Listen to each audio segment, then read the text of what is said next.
and welcome back to the channel. As you all know, I've been living in a long distance relationship with my family and friends for the past 2 years. I moved to Singapore 3 years ago from India, and of course for the past 2 years we've been living in a pandemic, whatever you want to call it. So we've not been able to meet our family, and as grateful as I am to be living in Singapore, this is going to be annoying, right? Let me just take it off. I am, of course, missing my family, and it is a long distance family relationship, friend relationship, but we still try to make it work. And whenever I talk to my friends around me, it turns out I have figured out a few new tricks or a few new ways to interact with my family and still feel close to them, which a lot of people don't know or don't think of, or half of them think that this is not possible. So I thought, along with my real life friends, let me share with my real friends, my friends on the other side of the computer screens. If you're in any sort of a long distance relationship, be it romantic, family, long distance friendship because friends go abroad to study or whatever, you can use these tips. I've got my list right here, so I'm going to be reading out of it. Let's get into it.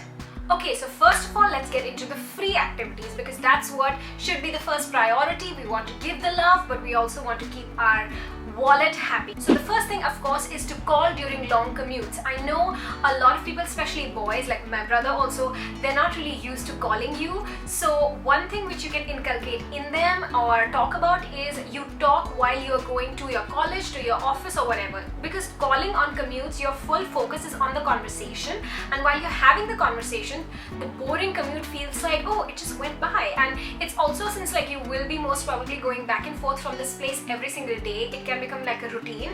And I would have my catch-up conversations with my cousins, my school friends, everything, when I would be going back from the airport back in Delhi to my house, which was about 1.5 hour distance. I would call so many people, and I would always be caught up on what's happening in their lives. Second thing is, make sure to video call once a day. Do not underestimate it. I swear you'll feel so much closer. If you feel like, oh, we don't have time to video call every day or whatever, even just if you have to say goodnight, just see each other's faces live once a day. Please utilize the technology that we have.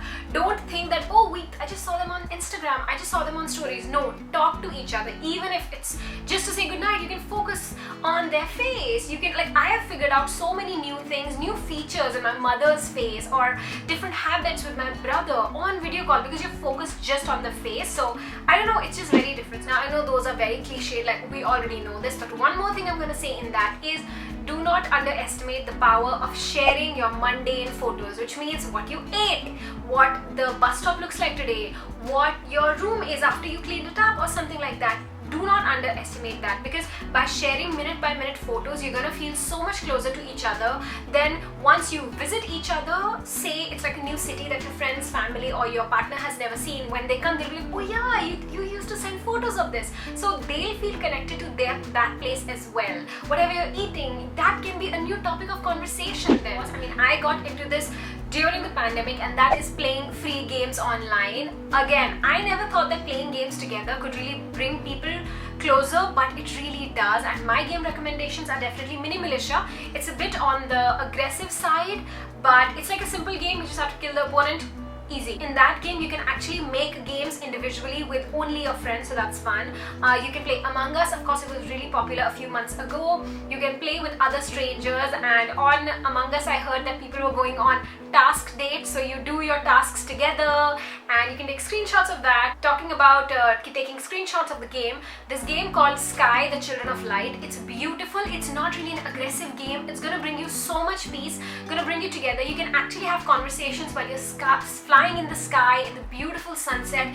It's a wonderful game, and it does have tasks that you have to do. It's so beautiful. My brother and I play this game, and I feel like we're so much closer, because while playing the game, while playing all these games, I'm on call with the person I'm playing with. So you can have the long chats, long conversations, and it's different from just your mundane, this is what happened today. You're talking about something else, but you don't really need to think about it, and we end up talking for a longer time than we would normally. So please play these games, check them out. Even if you don't want to play with somebody, play them alone. I swear, Sky, the Children of Light got me out of the phase where my mom and brother both had COVID. My mom was in the hospital, and that is a game that really helped me distract. So one more game that I would recommend is an online escape room. I know escape rooms are something you do with people in person, but this online escape room is super fun. Of course, everything is linked below. In this escape room, your partner and you are going to have two different screens, but clues on both these screens come together to help you escape. I'm not able to explain it. I hope you understand that, but I just linked the game below. See their rules. It's really fun at home and it's free. Next thing I'm sure you already do, which is watching movies together. If you do not have the same, if you're not sharing a Netflix account like my brother and I are, you can watch the same movie separately, then come back and have a conversation about it. Again, it's just about having a new topic of conversation to talk about without having to think too much. So you can really talk about it, quote the dialogues, and still have inside jokes while you're not even together. It's a really special thing, I feel. Like my mother and brother watched Shang-Chi and they were raving about it, so I went and watched it, then we talked about it, and it was just a fun thing. Okay, another thing is audiobooks. If you're a reader, you could read to each other. So these audiobooks, you're not really listening to audiobooks, you are creating them. So say your partner, brother, whoever is on the phone, tell them to lie down, close their eyes and just relax. So it's like a therapy session for them, and you are reading out the books. If you're readers, you can read out something that you really want them to read, and you read it out to them, and you guys can, I don't know, it's like a really relaxing experience for the person listening, because they're listening to somebody's voice whom they love and they're able to relax and everything. It's just really fun. It's like a nice moment to be still together. It's a very nice activity. Please try it out. And the last in the free activities is go on virtual walks together. Now what this is, if you're in different cities, different countries, whatever, so say you go on a walk or go to a place, then your loved one is on the phone call and the video is there, and your loved one is directing you where to go. My friend Chanel, you guys know, she did this in London because I was on a layover, I couldn't go out. She had somebody who could go out in London, and we were on like a call and the person was out walking and we had to direct where to go. Okay, now go right. Now, so it's like you're playing a game but with a real person. So the person is discovering what you want to discover. So say you were walking together, you're telling them, actually I want to go there. So it's like, it's a fun activity. Again, just a new thing to do. So why not try it once? The person who's not there with you can actually feel like they are part of your world, and once you actually meet, they can be like, hey, yeah, this is that, and you're still making memories together. Okay, so those were the free activities to do. Now let's get to the paid ones. But I promise these are not too expensive. They're not really going to hurt your wallet that much. So if you've got some money to spare for your loved ones, let's keep watching. Next up in the paid series is fernsandpetals.com. I can't tell you how passionate I've become about this website. If they want to sponsor me, anything, actually maybe I should contact them. I love this website. I use it so actively, and the best part is you can access it if you want to send it from a foreign country to India, or Indians can access it from their country if they want to send it to you, and it's so easy, hassle-free. You don't even need to think about it. And it's not just about flowers anymore. You can send flower pots, you can send chocolates, t-shirts. I sent my mom a pillow with my face on it because she was missing me, so she can have the pillow. And there are so many things. You can send balloons. I sent a bunch of balloons to my brother for his birthday. So there are lots of things that you can do on fernsandpetals.com. Just go to like Ferns and Petals India, Ferns and Petals Singapore, whichever country you're looking for. Easy peasy. That might be a bit expensive depending on what you want, but they have all range of prices, so you can just pick the one that suits you. Staying on the shopping thing, Amazon is the best as well. Don't get into ordering people from the websites in their country. Sometimes they ask for a local phone number and then you can't access it, because my mom and brother have been trying to send me food, but it gets harder every time. So Amazon.com, because again you can do Amazon India, Amazon Singapore, Amazon Australia, and it's easy. You can send food through Amazon also. You can send clothes, you can send whatever you can think of through Amazon. Also, staying on the sending things, another gift I feel is food. The gift of food has become a new like essential, and I figured out actually it might sound very mundane, like yeah, you're sending food to someone, but it actually makes them feel very special, especially when you're living so far away. So my family would constantly send me food. Like on my birthday, my mom sent me a carton of milk, but that has been so helpful, I can't tell you. So send them groceries or send them food if they don't want to cook. I keep sending, because I have an Indian number, I'm able to access Swiggy and send food home. I do that so often and they love it.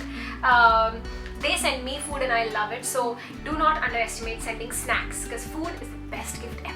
Now if you can't find anything on Amazon, which is very unlikely, but you want to send them something more local, something more specific that you can't find on Instagram, or you want to send them something new, something different, check out Instagram. Check out the Instagram stores in their region. So say Singaporean flower Instagram store, Singaporean, I don't know, clothing Instagram stores, because they accept multiple forms of payment. So maybe they'll take your debit card payment and then give you, but of course with Instagram stores it can be a bit dicey, but that's just an idea. Like if you want to send food or something, say cakes, you can't send cakes from Amazon, I don't think so. So you can look at the local stores, so don't forget Instagram. And last but not the least, another way to interact and connect with the people that you are in a long distance relationship with is to gift them subscriptions. Of course, we have Netflix subscription, Amazon Prime subscription, but also some websites which may run only in their country. Like in Singapore, we have Viu, VIU for Korean shows, and multiple websites like this. So you can actually gift them the subscription or send them subscription boxes, like lots of food boxes, clothing boxes, this, that. You can send that as a present, because again, you don't need to physically buy it. Go on the website, just purchase it. You can put their number, their address, and that's it. So it's another gift idea for a long distance relationship. So this is all the experience that I've gained in the 2-year long distance relationship with my loved ones in India, with me being in Singapore. If I find any other ways to connect with your long distance loved ones, I'll make sure to make a part 2 of it. Or how about you share some of your ideas, tips or tricks that you use, because I know people are very creative these days. So give me some tips so I can connect with my family better, or they can connect with me better and send me more presents. Give me websites, details, I need everything, and I'll see you in my next video. Bye bye, stay safe, stay strong, we'll get through this together.